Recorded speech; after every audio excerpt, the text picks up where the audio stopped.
My life turned sharply 6 years ago. It seemed like my parents, who never seemed to have a nice comment for me, at last hit their breaking point. One day they screamed at me and instructed me to leave the house. Still, it was not totally shocking. They constantly gave my younger brother Ethan preference, which made me feel inadequate. I remember terrified and alone, strolling down the dark streets. Every sound made me leap. The streetlights created long, spooky shadows. I was young, lost, and afraid. A good woman eventually came across me and brought me in. Mrs. Johnson, her name was a savior. After 16 years fast forward, I had developed into a prosperous woman. I lived in a great apartment, worked a decent job, and felt good about myself. My parents then returned into my life though, driven to transform everything. I was ready to approach them differently this time. I grew up in San Francisco from a rich background. In my own house, I felt invisible even with all the money. Mr. and Mrs. Davis, my parents, were driven executives who gave great attention to their standing and achievement. Ethan was loved since he was a talented student who naturally gained their compliments. On the other hand, I always felt mistreated and neglected and battled to live up to their high demands. It was never enough, whatever I did to get their acceptance, but little did I know, my Aunt Clara would fundamentally alter my life. When I was 7, things got to be intolerable. Nervous about my test results, I had just returned from school. Though I had studied diligently, my parents desired a different grade. I heard their voices in the living room that evening rising. My mother cried out, "She's a disappointment. We have granted her every opportunity. What do we get in return?" Tears pouring down my cheeks, I froze outside my bedroom door. Though I wanted to yell, "Why can't you see I'm trying?" the words wouldn't flow. They addressed me later that evening during supper. "Sophia," my dad stated icily, "we can't keep doing this. You need to shape up, or you'll have to find somewhere else to live." I first laughed it off as a joke, but my heart dropped when I saw his sober face, whispering, terrified. "Where will I go?" he said sharply. "Figure it out." That was the last straw. Knowing my life would be permanently different, my heart hammered as I packed a little bag. I had nowhere to turn. Feeling bewildered and terrified, I left the house and meandered San Francisco's streets. The city lights were so brilliant, and I felt even more alone listening to people laughing and chatting around me. I felt like I belonged nowhere that ought to have felt like home. The hours passed, and I began to lose hope. I saw a familiar face, just when I thought things could not get worse. My Aunt Clara looked troubled. She said, "Sophia, what are you doing here?" With a shaky voice. I didn't know where else to go." She held me without thinking twice. "Come with me," she murmured gently. "You're safe now." 42 years old, Clara ran a bookstore. She had always been the only one who really believed in me. I trailed her to her little flat, hoping somewhat once more. She made me a lovely bowl of soup as we settled in. "I was so worried about you," she murmured softly. "You are welcome here as long as you need." Having Clara in my life transformed it. She filled the void left by my parents. She would say, "You're smart, Sophia. You can do anything your mind allows." Her encouragement helped me to improve academically and to work harder than I had ever done to prove I could succeed. Ethan was battling our parents' high standards in the meantime. I could see the tension sapping him. I came upon him strumming his guitar in our old neighborhood one evening, seated next to him. "Hey, are you okay?" I inquired. "Just thinking," he said, his face solemn. "Mom and Dad want me to follow their path, but I want to do music.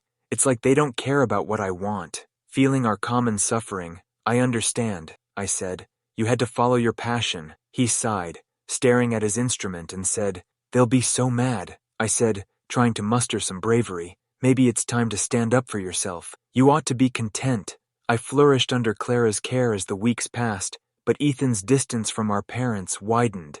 The argument that ensued was unforgettable when they learned he had registered in a performing arts school. The pressure at last peaked one evening. Our parents were fighting with Ethan when I got home from school. Dad's red-faced, angry cry, "You're throwing your life away," rising in voice. Ethan responded, "No, Dad, I'm doing what I love." Mom said, her tone stern and icy, "This isn't how we raised you. You're wasting your potential." Stepping into the living area, my heart hammered. Feeling a surge of excitement, I said, "This isn't fair. Ethan has the right to choose his own path." "Stay out of this, Sophia," my father yelled. "You have already done sufficient damage." That instant let me see how far apart we had become. Though it was obvious our parents' tyranny was breaking Ethan, I watched him keep his ground. For Ethan, this struggle marked a turning point. It also transformed something in me. Once I was comfortable living with Clara, I started to hope once more. Her constant encouragement of me and reminder of my value made her my rock. Her little apartment smelled like home-cooked food and was cozy and laughter-heavy. It was not at all like the chilly, demanding house I had left behind. As Clara was helping me with my homework, "Sophia, you're going to be a doctor one day. I just know it," she said. "Your heart is right for it." Her conviction of me set off a fire. Driven to pass, I put myself into my studies. School turned into my safe haven, where I could run from terrible childhood experiences.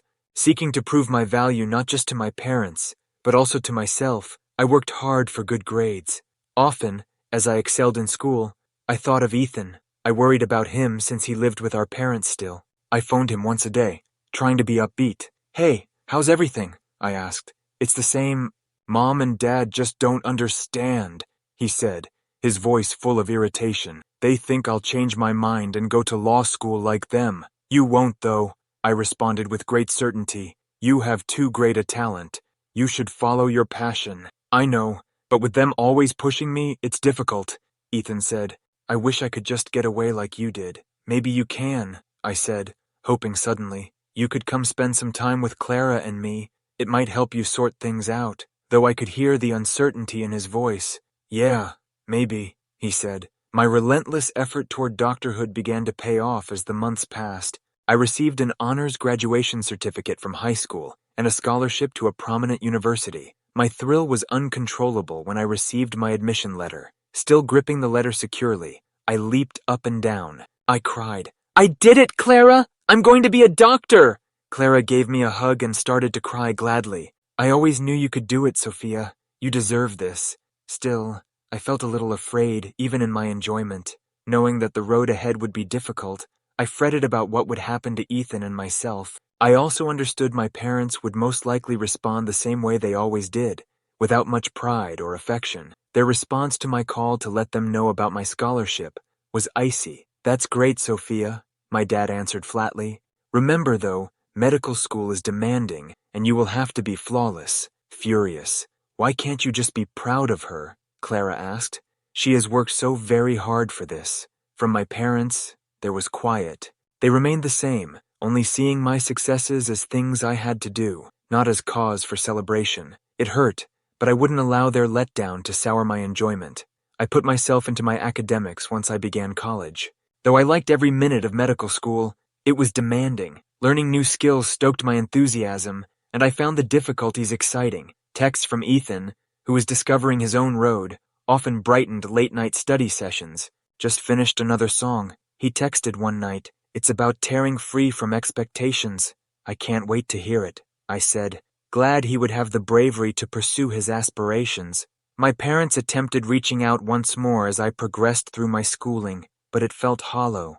Even offering to assist with pay, they emailed me advising I might consider law school instead. "Sophia, consider what a law degree might mean for your future," they wrote. I screamed at the computer screen, slamming my hand on the desk as fury surged up in me. "I'm going to be a doctor. I'm not interested in law." One afternoon, Clara came upon me in this state. Her worried inquiry was, "What's wrong?" Frustration leaking over, I continued, "They think I should drop everything and follow their path. They seem unable to accept who I am." "Sophia, you are strong," Clara replied quietly. "You have come so far. Don't let their expectations pull you down." Her remarks brought my own goals to mind.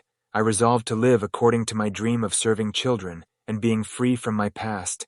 Deeper into my studies, I discovered a feeling of connection and direction never experienced before. But the ghosts of my past persisted with me even as I progressed. Though I had moved out of my childhood house, the scars from my parents' rejection still ached. The idea that they will never really embrace me persisted. Driven by Clara's love and my own desire for a brighter future, I persisted though. I had no idea that the toughest test was still to come, so my need for approval would only get more demanding. I felt as I progressed through medical school that I was at last realizing the person I was supposed to be. I had a goal, and my love of seeing kids drove me ahead. Friends who shared my aspirations helped me to feel like I belonged for the first time. But even in this new environment, the shadow of my parents loomed over me. Now and again I would receive emails from them, reminding me of what they intended for me, and recommendations suggesting law rather than medicine. Old rage would surface every time I received those emails, but I had learned to let those emotions pass.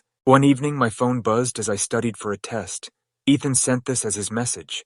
"Can we talk? I have to work through things." I started to get worried. Naturally wanting to assist him, I said, "Of course.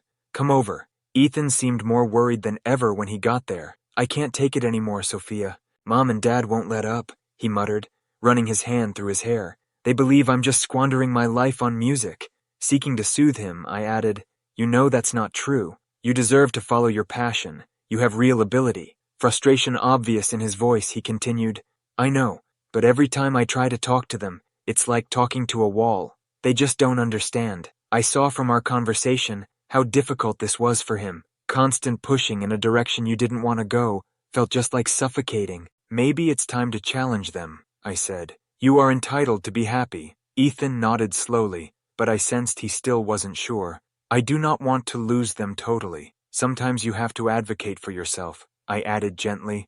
"I had to do the same thing. It's difficult, but you'll be better for it." Days stretched into weeks, and while I concentrated on my academics, the idea of seeing my parents was in the back of my mind. One day, I will have to face them, I knew. One evening then, I received a call from my mother. She said, "We'd like to have a family dinner. It's important." In my tummy a knot developed. "Sure," I answered warily, not sure what they wanted. The dinner was scheduled some days later. I was both nervous and hopeful as it drew near. Though part of me was getting ready for further disappointment, I wanted to hope they could be ready to comprehend me, my pulse pounding. I arrived early at the restaurant when the day arrived. Mr. and Mrs. Davis, my parents, entered looking as sober as ever. They sat down, and I sensed the strain. "Thank you for coming," my mother started, her voice cool yet austere. "We wanted to address our family and our future." Trying to keep my voice calm, I responded, "Okay." Leaning forward, my dad added, "I've been thinking about your education and future. We believe it's time for you to consider law school." My heart fell. I answered strongly, "I've told you before, Dad. I want to be a doctor. That's what I love. Passion doesn't pay the bills." He lashed back with apparent frustration. "You should think practically." Feeling enraged, I said, "Practicality isn't everything. I've worked hard to get where I am, and I won't let you push me into something I don't want." The conflict mounted, and other patrons of the restaurant started to see our dispute. "Sophia, we just want what's best for you," my mother remarked, her voice somewhat quivering. "But you're not choosing wisely." Unable to keep back anymore, I yelled, "No, you're not listening. You've never listened. You have spent my whole life evaluating me based on grades and performance. I am done with that." Ethan entered the diner at that exact moment. Seeing the strain, he came over with worried eyes. "What's going on?" he questioned. "Just a family discussion," my dad muttered dismissively, but it was obvious things had become heated. "This doesn't look like family," Ethan said, glaring at our parents hard. "You can't keep doing this to her, or to us." My mother shot out angrily. "What do you know about families?" Ethan added, approaching me closely. "More than you think," saying, "Sophia deserves support, not judgment." We both do. All the feelings that had been stashed for years at last erupted in that instant. Years of stored-up emotions erupted from all around me. I came to see that nothing would ever be enough after realizing I had spent too long attempting to win their affection and approval. With a shaky voice, "I'm done trying to live up to your standards," I yelled. "I'm finally happy, and I won't let you take that away from me." The restaurant went still, and I sensed everyone staring at us. It was a time of total honesty, with all the suffering, rejection, and struggle of my youth exposed naked. Looking about, I realized I was ready to move on from the past and seize my life. I was also aware, though, that this was only the start of a more protracted struggle. There was great quiet. Standing there confronting my parents with my actual feelings out in the open, my heart flew. Ethan stood next to me. His presence calmed me. Though I could see the horror on my parents' faces, I would not be backing down. My dad remarked at last, "Sophia, this isn't how you should talk to us," his voice a little wobbly, still furious. "Why not?" I shot back. "I'm not a disappointment. I'm doing what I love. I've spent my whole life trying to please you, and it's only made me feel worse."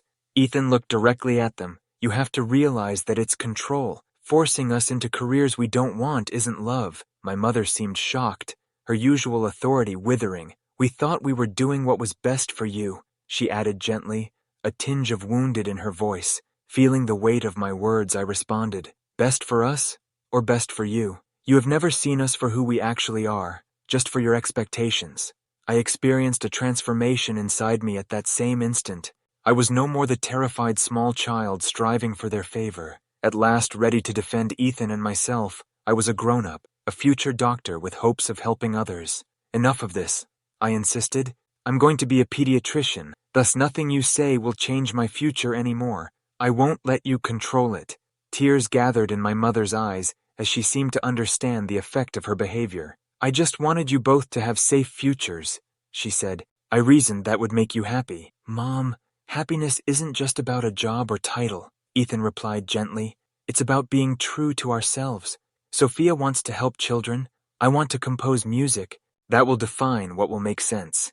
Trapped in the golden cage of my parents' expectations, Ethan seemed to get more and more withdrawn with every day. His music, once a source of delight and release, became tinged with sadness. Every time I visited, I would find him slumped over his guitar, his melodies echoing the turmoil inside him. I discovered him plucking a sad tune, his brow wrinkled in concentration, seated by the lake in our old neighborhood one clear fall afternoon, with his guitar case open beside him. Sitting beside him, I remarked gently, "Hey," and "That's great music. Under what name is it known?" He shrugged. "Haven't named it yet. One is concerning experiencing loss." My heart hurt for him. "I know the sensation," I whispered softly. "But you're not lost, Ethan. You're just finding your path." He looked up, a flutter of thanks in his eyes. "It's tough, Sophia." Simply said, "They do not understand. For me, music is not only a pastime, it's somewhat like breathing." Squeezing his hand, I murmured, "I know, and you have to fight for it. You have to help them to see." He sighed. "Easier spoken than done. They are somewhat fixed in their ways." "Maybe," I responded, "but you're stronger than you believe, nor are you by yourself in this. Always here is me for you." Knowing I couldn't alter our parents, but I could be there for my brother, a consistent presence in his storm. So that night when I returned to Clara's apartment, I felt a surge of protectiveness towards Ethan. With her relentless belief in me, Clara became the mother I never had. She nurtured my dreams, celebrated my successes, and consoled me during setbacks. The years passed in a blur of schoolwork, laughter, and quiet evenings spent with Clara, debating everything from the secrets of the universe to the newest books. "I knew you could do it, Sophia," she said. "You're going to make a wonderful doctor." Then arrived the day I got my admission letter to medical school. I recall the surge of pleasure, the tears of delight, and Clara's pleased smile as she hugged me. Still, I couldn't resist the pull of my vocation, the deep-seated need to heal and to serve. My parents would be less than delighted, and medicine was a messy, unpredictable field, considerably less prestigious than law or business. I phoned them, ready for their criticism. "Medical school?" With a contemptuous voice, my father said, "Sophia, why are you wasting your potential on something so frivolous?" Though softer, my mother's voice was still disapproving. "Darling, we only want what's best for you. A career in medicine is so uncertain and so hard. Why not have another look at law school? We could even tug some strings to get you into Harvard. This isn't about what you want," I murmured, my voice shaking. "It's about what I want." A tsunami of wrath swept over me. "I don't need your permission to be a doctor. I am going to be one." At last, my father spoke, his voice icy and far off. "Very well, Sophia. Silence on the other end of the line is deafening, as advised. When you discover you have made a mistake, though, do not come crying to us." Their remarks stung, but I hung up, my heart thumping. I had discovered my road, and I was resolved to go it, no matter what. The hurdles were great when I started my medical path. The long hours, the demanding tests, the emotional toll of seeing human misery, all of which at times felt overwhelming. But through it all, I kept to my goal, my desire of changing the lives of children. Then one day, I got a call that would alter everything. Ethan answered with a desperation I had never heard before. "Sophia," he replied, "I need your help. I am unable to doing this anymore." Ethan cried out, "Sophia," his voice raw and strained, cracking through the phone. "I can't. I am unable to doing this anymore." My heart grabbed at Ethan, asking what's wrong. "You live where?" "I'm at the park." he said, his voice little above a whisper. By the ancient oak tree, recall? Very my boyhood haven, the ancient oak tree, where we would climb its twisted limbs and whisper secrets to the breeze, sent waves of terror over me. Stay there, Ethan. I'm heading here. He looked lost, completely defeated, crouched under the tree with his shoulders sunk and his guitar bag dropped next to him. I murmured, crouching next to him, Ethan, what happened? Very. He raised his head, his red-rimmed eyes reflecting the agony I felt. They shattered my instrument, he said, his voice choked with unshed tears. Fury shot through me. They what? With a broken voice, he replied. They claimed it was a distraction, that I was wasting my life on a pipe dream. They smashed it, Sophia, directly in front of me. The years of bitterness, of buried fury, of yearning for their love and approval came to the surface. I knew I could not be mute anymore. I felt a primitive wrath, a strong protectiveness towards my brother. That's it, I shouted, my voice faltering with rage. I'm done. Pulling Ethan to his feet, his hand shaking in mine. We're going to face them. We will tell them just exactly how they have made us feel. We rushed into my parents' house, a tornado of hurt and resentment. My mother was reading a magazine, my father drinking scotch, the picture of calm indifference. What then is this meant to mean? My father bellowed, getting to his feet.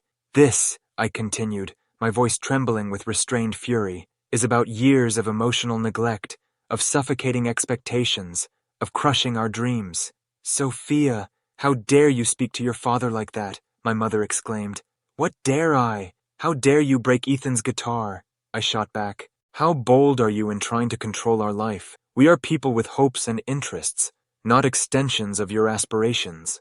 Inspired by my outburst, Ethan moved forward. You've never listened to us, he continued, his voice shaky but strong. You've never seen us for who we really are. Your only concerns are appearances and what your friends will think.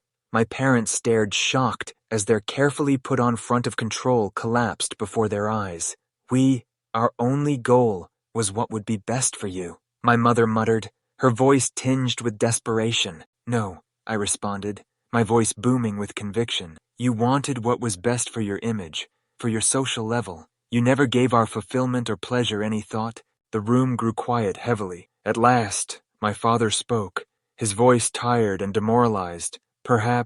Possibly we were mistaken. Though it was a little acknowledgement, it was a beginning. I sensed in their eyes a flutter of vulnerability and remorse for the years of emotional estrangement. It's going to take time, I added, speaking softly now, to restore what you have broken. But if you are, we are ready to try. Though there were setbacks, periods of uncertainty, and reopened scars on the long and difficult road towards healing, my parents gently and tentatively started to see us, really see us, for the first time every day. Their faces shining with pride as Ethan put his all into his music. They visited me at the hospital, their eyes full of wonder as they watched me engage with my young patients, my love of healing obvious. Then one day my father, the man who had always valued status and power above all else, said something that made me cry. Sophia, he added, his voice laden with feeling, I'm proud of you. You actually are changing the world. The scars of the past stayed, but they were reminders of a road, a monument to the resiliency of the human spirit and the continuing force of love. They were not open wounds in that instant. We had at last made our way back to one another. Years later, standing beside Ethan at the grand opening of our community center for underprivileged children, I felt a great sense of peace. The center, a refuge for creativity and learning, was evidence of our path, a symbol of our shared dream to create a world where every child felt seen, heard, and valued. The knowledge that we had broken free from the shackles of the past and created our own paths, guided by our passions and driven by the relentless love we had discovered inside each other and ourselves, was the greatest reward, not the accolades or the approval we had once craved. As I watched the children's faces light up with delight, though the road had been long and difficult, the dawn had at last arrived and carried with it the promise of a better future, illuminated in the warm glow of acceptance, understanding, and pure love. Story 2. As we approached Elena's huge 2-story house, the wintry air hurt my face. In the cold, my husband Alex was unloading boxes, his breath clouding. Look at this place, Maya, he cried, optimistic. Plenty of room for us, and Noah will have a whole yard to explore. I held our 5-year-old son closer, a knot of worry tightening in my stomach, despite the solace of a roof. It's incredibly generous of her, Alex, I remarked, scanning the foreign house, especially with Noah's therapy and my work. Elena, Alex's mother, entered with a pleasant grin. Come in, come in. I hope you'll be comfortable here, I said. Thank you, Elena, sincerely. This means a lot to us. Their support was crucial, especially given Noah's health concerns. The first weeks were perfect. Elena would surprise us with home-cooked dinners, and Alex would return home from work with a lighter step, relieving our cramped apartment stress. We finally lived together as a family, but as weeks turned into months, a subtle change occurred. I was working on a project one afternoon as my laptop lit the entire room. Elena entered frowning. Another day of leisure, I see, she said, sounding disapproving. Shocked, I looked up. I'm working, Elena. She laughed, waving her hand dismissively. Staring at a screen isn't real work, dear. In my day, work meant getting your hands dirty. Alex entered before I could respond. Mom, Maya's job is different, he added, sounding unsure, more apologies than defense. After Noah slept, I confronted Alex. Did you mean what you said earlier? About my job being hard to understand? He shrugged, ignoring me. I mean, you're always home. It does look like you have a lot of free time. Heart plummeted. Just because I work from home doesn't mean I'm not working, Alex. My job is demanding, he sighed. Look, I didn't mean it like that. It's just different. Elena's words and Alex's apathy kept me awake that night. After being a shelter, the house felt like a golden cage. Unspoken expectations filled the air as the walls closed in. Each morning added strain to the days, which blurred. Elena's frequent nasty remarks about my hobby job intensified, while Alex, my support, grew distant. Mom's right, you know, he said sharply. You're always on that computer. Do you even see what's happening around here? Trying to reason with him. Alex, this is my job. It pays the bills. It helps us maintain our lifestyle. He scoffed. Yeah, right. It was cold and stifling in the house, formerly full of laughter and Noah's play. Suddenly, a smothering discomfort replaced the idea of a home sweet home. I checked our joint bank account one Friday night after Noah went to bed. Alex and I shared salaries and spending and were always transparent. This routine review ensured we were sticking to our savings strategy, especially with Noah's rising medical expenditures. However, logging in made me feel dreadful. The balance was far lower than predicted. I clicked the statement, my eyes widening as I examined the transactions, confused. I grabbed a notepad and immediately wrote down the statistics, which showed large Party Central withdrawals and Shop on Couch premium package sales. Anger and confusion filled me. Recently, our finances had been depleted, but not for household bills or Noah's medical demands. The next morning, I confronted Alex. We need to talk about our account. He looked up from cereal casually. What about it? We've been spending a lot more than we budgeted for. And what are these charges for Party Central and Shop on Couch premium package? I queried, handing him the data. Oh, that, he said dismissively. The guys and I have been going out on Fridays, you know, just to unwind. It's no big deal. And the shopping channel. Elena came in after hearing us talk. Oh, that's just some stuff I ordered. I saw some nice things on TV. But we can't afford these things right now, I remarked, trying to be cool. Elena replied, It's just a few things, Maya. Why are you overreacting? I'm not overreacting, I said. We have shared expenses, and we need to save for Noah. We can't spend recklessly. Alex sighed. Look, I need some time with my friends, and Mom likes those TV products. What's the big deal? It's not like you don't spend, I replied. I spend on essentials, not on parties and unnecessary things. Elena scoffed. You make it sound like we're burning through cash. It's not a crime to indulge once in a while. My voice rose as I screamed, But every week? Tension filled the room. Alex and Elena didn't understand the gravity of the situation. Our savings for Noah and ourselves were being squandered. We had quite different financial views. Elena's reckless spending and Alex's indifference alarmed. My vision of a shared future based on mutual respect was disintegrating. Not only money, but trust and shared responsibility. I felt more alone than ever. As our predicament became clearer, the once harmonious house became full with resentment. I felt suffocated by our predicament. I went shopping one night to escape the stress at home. I browsed a boutique, lured to soft fabrics and bright hues. A simple, lovely dress caught my attention, suitable for a professional event. The price tag worried me, but I thought of my long work hours and recent bonus. I deserved this modest treat. After returning home, I felt excited to share this small delight with Alex to bridge our growing distance.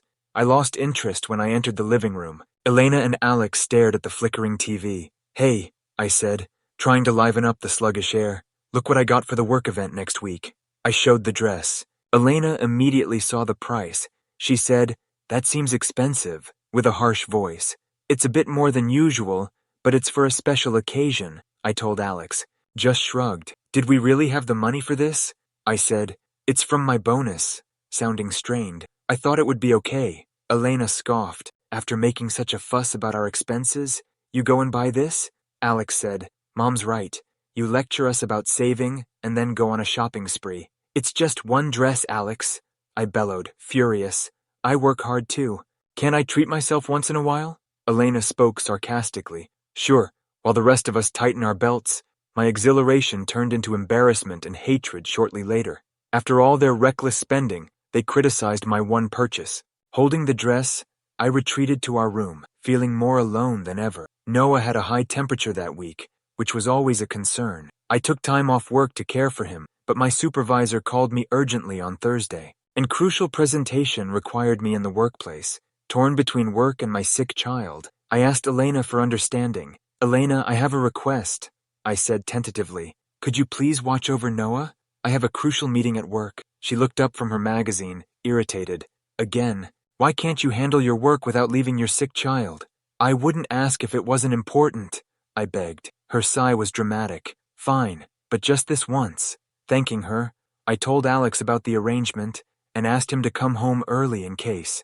Though preoccupied with his phone, he said something ambiguous. As I prepared for work the next day, my phone buzzed. Elena wrote, "Sorry, dear, my friends just called. They want to meet up. I can't watch Noah today." Fear gripped me. Calling Alex, I explained the issue and asked for help. After much deliberation, he grudgingly left work early. The school nurse called hours later as I finished my presentation. The fever had risen, and Noah was worried. My heart raced as I rushed to the school to find my kid crying and hot. Elena, where? Where was Alex? My anxiety and fury mixed as I hugged Noah tight to calm him. I returned home to an empty house.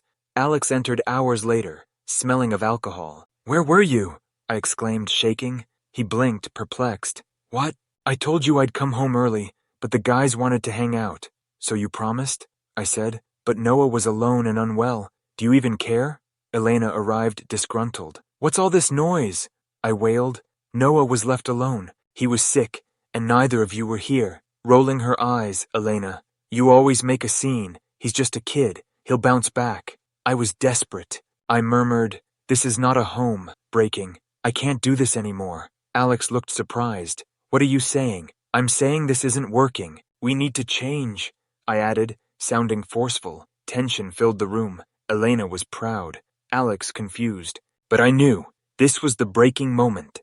Something had to change. The following days were reflective. Noah's vulnerability shook me to the core. I spent hours thinking about our future in the eerily quiet house, the tension apparent. Elena avoided Alex, who seemed to avoid talking. A gentle knock on the door interrupted my evening in my chamber. It was Noah. His small face was serious as he went to bed beside me. "Mommy, why is everyone so sad?" I inhaled, holding back tears. "Sometimes adults have disagreements, sweetie." He clung to his teddy. "I don't like it. I want everyone to be happy." His innocent remarks resonated. It was time to change for my health and Noah's future. I discussed divorce with a lawyer the next morning. As we talked, it became clear that the travel was vital yet difficult. A few days later, I summoned the confidence to call Alex. "We need to talk," I said, shivering. He looked up from his laptop. "About us? This situation?" I nodded. He sighed. "Not this again." Breathing deeply, I tried to relax. "Alex, I've decided to file for divorce." Staring at me, he appeared stunned. "You're overreacting. We just hit a rough patch." "It's more than that," I said forcefully. "I can't raise Noah in this environment." "He deserves better." Looked away. "So you're just giving up on us?" "I'm choosing what's best for Noah and me." After a long interval, he spoke. "Fine, if that's what you want." I nodded. "It's what's needed." Elena entered the room the following week while I packed. She scoffed at the boxes. Running away? Starting fresh, I reminded her. She grinned. You think you'll manage on your own? For Noah? I said, I'll manage anything, determined. Elena huffed and left. Our departure was emotional. After dreams and promises were gone, the mansion was a sad reminder. As I closed the door, I looked back with grief and hope. Noah held my hand. It'll be okay, right, Mommy? Smiled at him. Yes, sweetie, we'll be just fine. Our new little flat was in a peaceful neighborhood. The first night we moved here, boxes were everywhere. I just set up Noah's bed. We laid there listening to the city, and he said, I like it here, Mommy. I kissed his forehead. Me too, sweetie. It's our new beginning. The following weeks were hectic. I balanced work and renovating our new house to make Noah feel safe. My coworkers, especially my supervisor, were supportive and checked in on us. A knock came on the door when I was cooking dinner. I opened it to find our sweet elderly neighbor, Mrs. Patterson, smiling. She offered a hot pie. Thought you two could use a warm welcome. She touched me, so I grinned. Thank you, Mrs. Patterson, that's really sweet. She winked.